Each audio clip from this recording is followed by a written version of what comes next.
Horizontal आहे आणि असा बघितलं तर व्हर्टिकल आहे. ओके, याला डिटर्मिनंट म्हणू. मग जसं ए कॉमा बी आणि सी कॉमा डी हे रोच्या फॉर्म मध्ये आलेले आहे, ए सी आणि बी डी हे कॉलमच्या फॉर्म मध्ये आलेले आहे. मग डिग्री ऑफ अ डिटर्मिनंट किती जात आहे 2 आणि प्रत्येक कॉलम मध्ये किती एलिमेंट प्रेझेंट आहे 2. 1 2 आहे 1 2. त्याच्यानंतर प्रत्येक रो मध्ये किती एलिमेंट प्रेझेंट आहे 2. लक्षात ठेवायचं आहे. त्याच्यानंतर जेव्हा पण आपण याला लिहित असताना जर मला याला रिप्रेझेंट करायचं आहे, ओके, रिप्रेझेंट करत असताना मी क्रॉस मल्टिप्लिकेशन करतो आणि दोघांचा डिफरन्स म्हणून मायनस घेतो. ए मल्टिप्लाय डी. ओके, याच्यामध्ये काय जाणार ए मल्टिप्लाय डी आणि त्याच्यानंतर मायनस डिफरन्स काढता होता मायनस बी मल्टिप्लाय सी किंवा मग सी मल्टिप्लाय बी असं घेऊ शकता. ओके, अशा प्रकारे याला नोट करायचं आहे. आता हे लक्षात ठेवायचं. अलग लक्षात. ए आणि डी चं मल्टिप्लिकेशन घेतलं, डिफरन्स काढत आहोत याचा, मग मायनस घेतलं आणि बी मल्टिप्लाय सी. याच्यावर दरवर्षी एका मार्कासाठी तरी एक्झाम्पल येतोच पेपरला. ठीक आहे, ऑब्जेक्टिव्ह मध्ये वगैरे क्वेश्चन विचारला जाते. हा जो टाइप्स दिलेला आहे ना डिटर्मिनंटचा, याच्यावर एका मार्कासाठी तरी दरवर्षी पेपरला प्रश्न येतो. त्याच्यामध्ये काही एक्झाम्पल दिलेला आहे. जसं तुमच्याकडे हा फर्स्ट एक्झाम्पल आहे. ओके, हा एक्झाम्पल सुद्धा पेपरला आलेला आहे. अलग लक्षात, पेपरला आलेला आहे. खूप जास्त काही कठीण नाही आहे. आता जसं याच्या सेटचं नाव ए आहे, ए बराबर, आता याला मी जसंच्या तसं पहिलं लिहून घेतो. ठीक आहे, आता याला जर आन्सर मध्ये कन्वर्ट करायचं असेल तर काय करणार, क्रॉस 5 मल्टिप्लाय 9 मायनस 3 मल्टिप्लाय 7 किती होते 9 5 जा 45 मायनस 21. आन्सर किती राहिलं, किती राहिला आन्सर 24. बरोबर आहे. 4 5 मायनस 1 4 4 मायनस 2 2. आन्सर किती निघत आहे, म्हणजे डिटर्मिनंट किती निघाला. सेकंड वाला दिलेला एन मध्ये, एन बरोबर -8 -3 2 आणि 4 याचे क्रॉस -8 इंटू 4. परत मॅथमॅटिक्स नुसार डिफरन्स काढासाठी मायनस यूज केला होता, हा मायनस. त्याच्यानंतर या एलिमेंट सोबत टर्म आहे मायनस इंटू याच्यामध्ये 2. आता हे किती होत आहे 32 मायनस मायनस काय झालं, किती होणार आन्सर 6. कसं आहे 3 2 6 झाला, 32 मधून 6 गेला तर किती राहते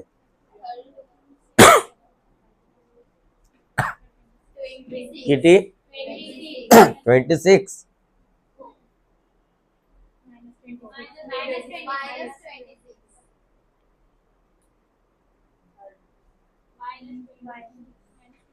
फक्त 26 सांगितले होते ना, किती राहत आहे -26. ओके, त्याच्यानंतर एक रूट वाला आहे आपल्याकडे. रूट वाला बघा, आता रूट वाल्यामध्ये आपण याचं मी इथंच करून देतो. 2√3 मल्टिप्लाय 3√3 मायनस 9 इंटू 2. 3 2 जा 6. आता एक काम करू शकता, √3 ला एकाच ठिकाणी लिहून घ्या. ठीक आहे, आणि हे 18 झाले 6. आता √3 म्हणजे किती झाले 9, परत 18, परत 6. आता याच्यामध्ये रूट आणि स्क्वेअर कॅन्सल झाला तर किती 3. मग -18 18 मायनस 18 किती आन्सर निघालं 0. समजलं कसं काढलं तर. असं खूप कठीण आहे का नाही. जे व्हॅल्यू दिलेली आहे त्याचा क्रॉस मल्टिप्लिकेशन करा आणि त्याचा डिफरन्स म्हणजे मायनस करा त्याला. ओके, त्याच्यानंतर नेक्स्ट एक्झाम्पल दिलेला आहे याच्यामध्ये. आता आपण बघू डिटर्मिनंट मेथड मध्ये क्रॅमर्स रूल. डिटर्मिनंट मेथड मध्ये काय दिलेलं आहे, क्रॅमर्स रूल. हे इम्पॉर्टंट आहे. क्रॅमर्स रूल सोडवत असताना आपल्याकडे 2 इक्वेशन असायला पाहिजेत. किती इक्वेशन असायला पाहिजेत, 2 इक्वेशन असायला पाहिजेत. मी फॉर एक्झाम्पल इक्वेशन सांगतो, जसं की 2x + 3y = 1.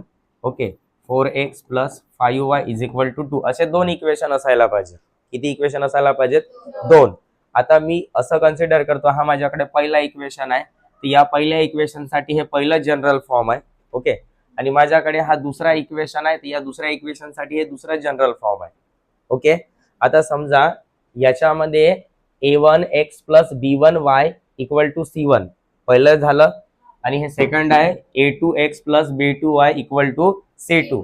अगर मी या पहिल्या इक्वेशनला पहिल्या जनरल फॉर्म सोबत कम्पेअर केलं आणि या दुसऱ्या इक्वेशनला दुसऱ्या जनरल फॉर्म सोबत कम्पेअर केलं, तर कम्पेअर करत असताना याच्यामधल्या व्हॅल्यू जाणार कशा बघा, एक्स वाय कॉमन आहे.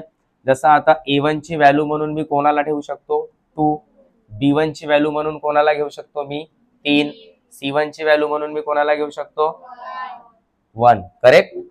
जर मला याच्यामधून A2 ची जर व्हॅल्यू काढायची असेल तर A2 साठी काय जाणार 4, B2 साठी काय जाणार 5 आणि C2 साठी काय जाणार, हे समजलं. कम्पेअर करत असताना आपण एबीसीडी म्हणजे सॉरी एबीसी च्या व्हॅल्यू फाइंड आउट केले त्याच्यामध्ये. ओके, हे एक टर्म लक्षात ठेवायचं आहे.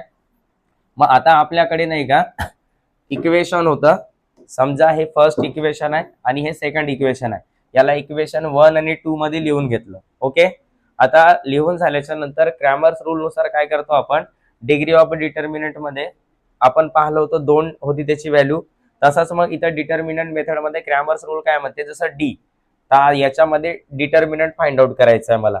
तर मी काय करतो, पहिल्याचे टर्म घेतो, समोरच्या इक्वल टू च्या समोरच्या टर्म नाही घेत, म्हणजे एलिमेंट घेतच नाही. जसं याच्यामध्ये A1 A2 आलं, A1 A2, डी ची व्हॅल्यू काय निघते A1 A2, ओके, आणि B1 B2. आता मला याच्यामध्ये फक्त डी काढायचं होतं, समजलं का, फक्त काय काढायचं होतं मला डी काढायचं होतं, म्हणून मी A1 A2 आणि B1 B2 ला घेतलं. जर मला एक्स ची व्हॅल्यू काढायची असेल, समजा मी या ठिकाणी dx लिहिलो, म्हणजे मला एक्स काढायचा आहे, मला जे काढायचं आहे मी त्याला इक्वल टू च्या लेफ्ट साइडला ठेवलं, याचा अर्थ इथं जे रिमेनिंग आहे ते कुठं जाणार, मग या मोड मध्ये जाणार. मग पहिलं काय घेऊ C1 C2, पहिलं काय घेऊ C1 C2, दुसरं काय घेऊ B1 B2. लक्षात ठेवा B1 B2. आता मला परत dy काढायचा आहे, तर मी y वाला टर्म घेणार का तिथं. मग आता याच्यामध्ये रिमेनिंग कोणता आहे A1 A2, रिमेनिंग कोणता आहे बोला A1 A2 C1 C2. Okay, आणि लास्ट मध्ये तुमच्याकडे डी ची व्हॅल्यू निघून जाते, इथं dx ची व्हॅल्यू निघते आणि इथं dy ची व्हॅल्यू निघते. मग आपण काय करू, x बराबर तो dx घ्या डिवायडेड बाय डी ची व्हॅल्यू ठेवा, इथं तुमची x ची व्हॅल्यू निघत आहे. त्याच्यानंतर y बराबर dy बाय डी घ्या, म्हणजे तुम्हाला इथं कोणाची व्हॅल्यू मिळत आहे y ची. फॉर एक्झाम्पल याला का बरं या मेथडनं सोडवायचं ते सांगतो. बघा, ज्या वेळेस आपण पहिल्यांदा लिनियर इक्वेशन मध्ये 2 इक्वेशन पाहिले, 2 इक्वेशन असताना तुम्ही त्याला एलिमिनेशन मेथड किंवा मग सबस्टिट्यूशन मेथडनं सोडवत होते, तेव्हा आन्सर सेम निघत होतं. उदाहरणार्थ एक्स ची जर व्हॅल्यू 2 निघाली असेल आणि वाय ची व्हॅल्यू जर 3 निघाली असेल, एलिमिनेशन मेथड आणि सबस्टिट्यूशन मेथडनं सोडवल्याच्या नंतर तुम्ही परत क्रॅमर्स रूलनं जर या एक्झाम्पलला सोडवले तरी पण तुमची व्हॅल्यू किती निघायला पाहिजेत, मग 2, आणि इथे किती निघायला पाहिजेत 3. म्हणजेच म्हणजे असे 2 इक्वेशन आहे, त्या 2 इक्वेशनला सोडवण्यासाठी 4 मेथड घेतात. किती मेथड घेतात, 4. इलिमिनेशन, सबस्टिट्यूशन, त्याच्यानंतर पाहिली ग्राफिकल मध्ये पण कोणाच्या व्हॅल्यू निघते एक्स आणि वाय. एक्स आणि वाय ची व्हॅल्यू कधी निघते, जेव्हा तुम्ही पूर्ण असा ग्राफ काढाल तर 2 लाईन ज्या ठिकाणी इंटरसेक्ट होत आहे त्या ठिकाणी एक एक्स ची व्हॅल्यू निघते आणि दुसरी वाय ची व्हॅल्यू निघते, पाहिले का. ओके, आणि हे चौथी आहे क्रॅमर्स रूल, हे चौथी मेथड आहे Cramer's rule. Okay, Cramer's rule मध्ये सुद्धा एक्स आणि वाय चीच व्हॅल्यू निघते, त्याच्यासाठी हा पूर्ण फॉर्मॅट दिलेला आहे. हा पूर्ण फॉर्मॅट लक्षात ठेवायचा. आता याला समजण्यासाठी एक्झाम्पल समजावं लागेल, ठीक आहे, एक्झाम्पल समजावं लागेल. आता मी डायरेक्ट एक एक्झाम्पल घेतो, ऍक्टिव्हिटी नाही घेत. एक्झाम्पल दिलेला आहे, हा प्रॅक्टिस सेटचा एक्झाम्पल आहे. असं खूप काही लांब लचक घेऊन जात नाही, याला बिलकुल शॉर्ट पद्धतीने समजवण्याचा प्रयत्न करतो. जसा हा आहे 3x - 4y = 10 from equation number 1. हा दिलेला आहे 4x + 3y = 5 equation number 2. Okay, याला कम्पेअर करता येते. ओके, याला कम्पेअर करत असताना याचं कंपॅरिझन कोणासोबत जाते, A1x काय जाते कंपॅरिझन याचं, A1x + B1y = C1. याचं कंपॅरिझन काय असते, A2x + B2y = C2. कम्पेअर करता आपण. मग कम्पेअर करत असताना मला माहित आहे फॉर्म्युला काय जातो, आपला फॉर्म्युला काय आहे, डी बराबर.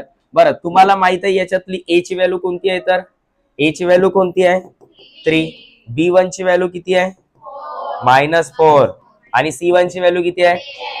याच्यामध्ये A2 ची व्हॅल्यू किती जाईल? B2 ची व्हॅल्यू किती जाईल? आणि C2 ची व्हॅल्यू किती जाईल? हे तर एवढं समजूनच आलं. मग इथं डी काढत असताना डी मध्ये आपण काय घेतो? A1 A2 आणि B1 B2 असं घेतो ना. A1 A2 आणि B1 B2 घेतो. A1 A2 आणि B1 B2. मग हे लिहिण्यापेक्षा डायरेक्ट व्हॅल्यू पुटअप करायच्या. लिहिण्यापेक्षा काय करायचं आपण? डायरेक्ट व्हॅल्यू पुटअप करायचं. आता A1 मध्ये किती येणार ग? 3. त्याच्यानंतर 4 -4 3 झालं. याचं कॅल्क्युलेशन बघा. 3 × 3 मायनस परत -4 × 4 3 3 जा 9. याच्यामध्ये मायनस मायनस प्लस 16. आन्सर किती निघालं? मग डी बरोबर किती निघत आहे? डी बरोबर किती निघालं? 25. ठीक आहे. त्याच्यानंतर मला डीएक्स काढायचा आहे. डीएक्स काढण्यासाठी एक्स काढायचा असेल तर एक्स वाल्या टर्मला मी घेणार आहो का इथल्या? नाही. मग पहिलं घेतो C1 C2 म्हणजे 10 आणि किती घेतो? 5. त्याच्यानंतर -4 आणि त्याच्यानंतर 3. परत कॅल्क्युलेशन बघा. 10 3 मायनस -4 × 5 इथे किती झाले? 30 मायनस मायनस प्लस किती झाले? 20. किती होत आहे ग? 50. मग डीएक्स ची व्हॅल्यू किती निघत आहे? डीएक्स ची व्हॅल्यू किती निघत आहे? 50. त्याच्यानंतर डीवाय वाय काढायचा आहे. डीवाय म्हणजे डीवाय ची किंमत काढण्यासाठी आपल्याला वायचा टर्म घ्यायचा नाही आहे. ठीक आहे. तर मग घेऊ आपण A1 A2 म्हणजे किती घेऊ? 3 4 10 बोला 5 क्रॉस मल्टिप्लिकेशन याचं आहे 3 × 5 मायनस 10 × 4 3 5 जा 15 15 मायनस 20 लिहिणार होतो. आता किती राहते? 40 15 किती? 55. कोण होय 55? येवती 55 का 25? इथे राहते 25 पण कोणते? -25. मग डीवाय ची किंमत किती निघाली? -25. ठीक आहे. आता तुम्हाला लास्ट मध्ये एक्स आणि वाय काढायचा आहे ना. मग आपण काय करू? एक्स काढत असताना फॉर्म्युला काय जातो? dx by d. इथं काय जातो फॉर्म्युला? dy by d. हा dx ची व्हॅल्यू किती आहे? 50. डी ची व्हॅल्यू आहे किती? 25. मग एक्स ची व्हॅल्यू किती निघाल? 2 निघाली व्हॅल्यू. आणि त्याच्यानंतर इथे y बराबर -25 बाय 25 y बराबर -1 आहे का कठीण?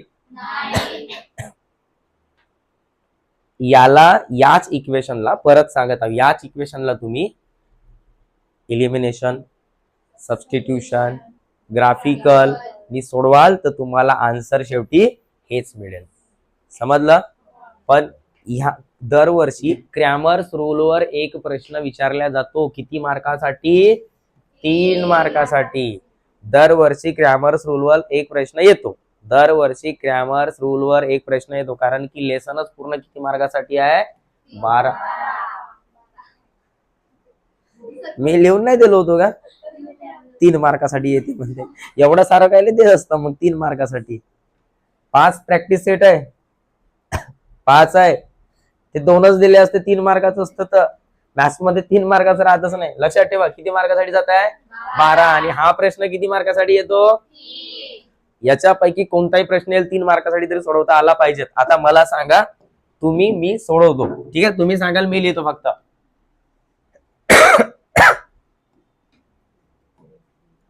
असंच काहीतरी जपायचं नाही मंत्र. -4 बराबर 0 हा इक्वेशन मध्ये नाही आहे ना. बनवा याला पहिलं. 4x प्लस -4 इक्वेशन याला अरेंज करावं लागेल. 6 नाही हा 6x -5y प्लस 5y. पटकन सांगा डी बरोबर किती येते?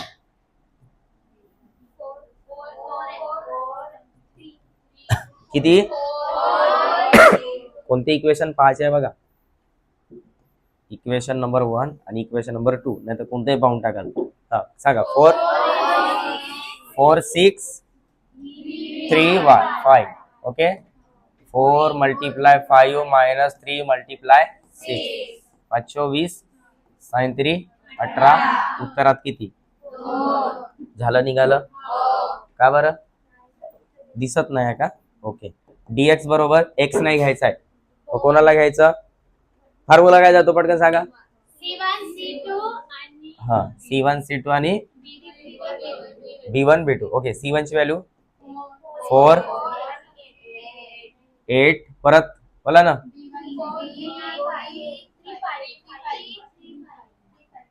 हे 8व्या वर्गाची पोरगी सांगत आहे तुम्ही अरे तर घ्या ना मी असा राहतो ना 4 multiply 5 minus 3 multiply 8 5 24 minus 8 3 24 minus dx ची व्हॅल्यू किती निघाली अबे -4 सांगा 4 नुसतं 4 नका करू इथं dy बरोबर 4 6 बरोबर चुकलं नाही पाहिजे हा 4 into 8 minus 4 into 6 हा 32 minus 24 minus 12 मी 8 लिहिलो ना dy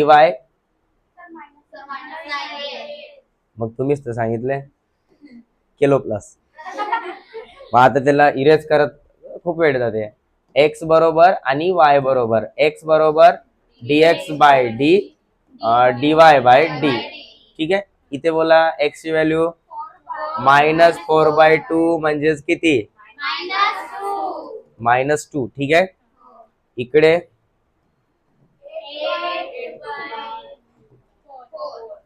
निघाल्या व्हॅल्यू याला चांगलं असं बॉक्स मध्ये लिहायचं समजलं का डाऊट दोन गणित झाले थांबा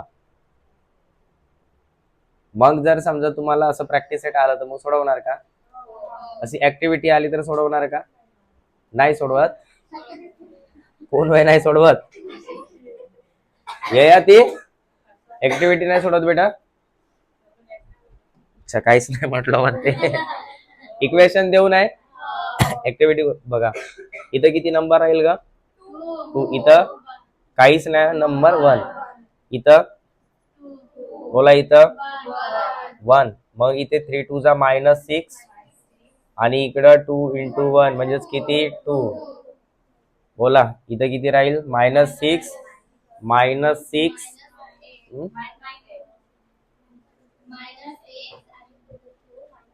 3 2 जा 6 डायरेक्ट लिहू हे डबल बॉक्स कायला दिलं यांनी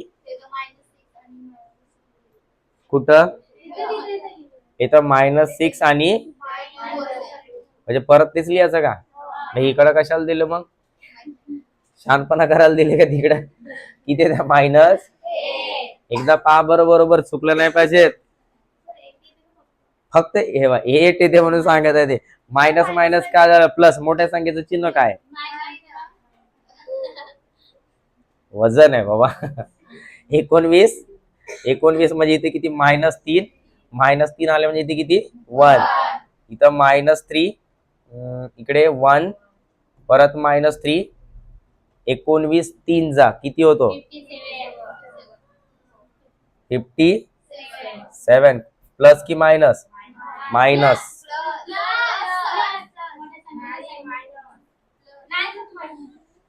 मल्टिप्लिकेशन करतो मी इथं 19 3 किती होते हो इंटू मध्ये आहे ना मग प्लस मायनस मायनस सरळ किती जाते 3 57 3 किती राहिला -54 चुकलं नाही पाहिजे हा परत सांगत आहो का ग इथं रे सांगा ना आता 2 इथं -3 2 -3 19 2 -6 आणि 19 दुने 38 मायनस प्लस ठीक आहे आता मोठ्या संख्येत चिन्ह मायनस आहे म्हणून -38 + 6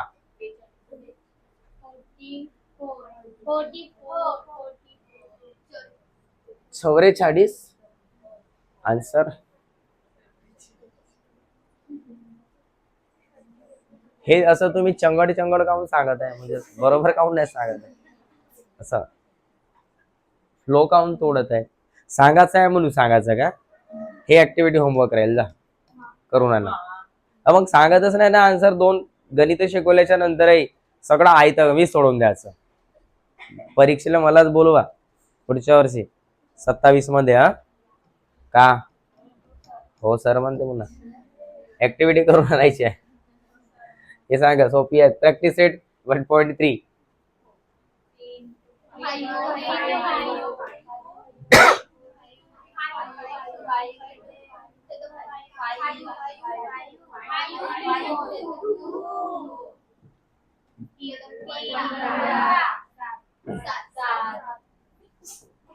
असं सोडवत. ठीक आहे. किती मार्कासाठी येऊ शकतो? 1. 2 नाही ग, 1. हा इथं बघा आता. मला माहिती आहे तुम्ही हे दोन्ही गणित सोडवू शकता. तिसरं गणित सोडवून देतो. ठीक आहे. 7/3 इंटू 1/2 मायनस, ठीक आहे, 5/3 इंटू, डिनोमिनेटर सेम बनतो. 7 1 7, 3 2 6 मायनस 5 3 15, 3 2 6. सेम झाला डिनोमिनेटर. कॉमन घ्या. 7 अरे थांबा ना, फास्ट चालले एकदमच. 15 मधून 7 गेले, किती राहिले? मायनस 8/6. फॅक्टर पडते, 2चा भाग जाते. किती न झाला? 4 3. कसं काढले? बेतिरी 6 नाही होऊ शकत का? होते. एक काम करू ना, किती राहत आहे? -4 आणि 3, -4/3 झाला आन्सर. समजलं? समजलं? चुकलं तर नाही ना?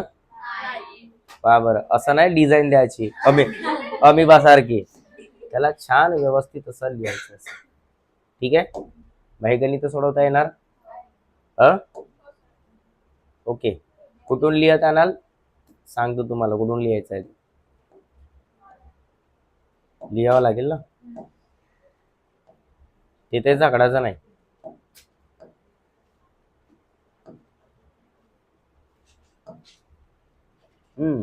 इथून लिहत आणा. बंद कर.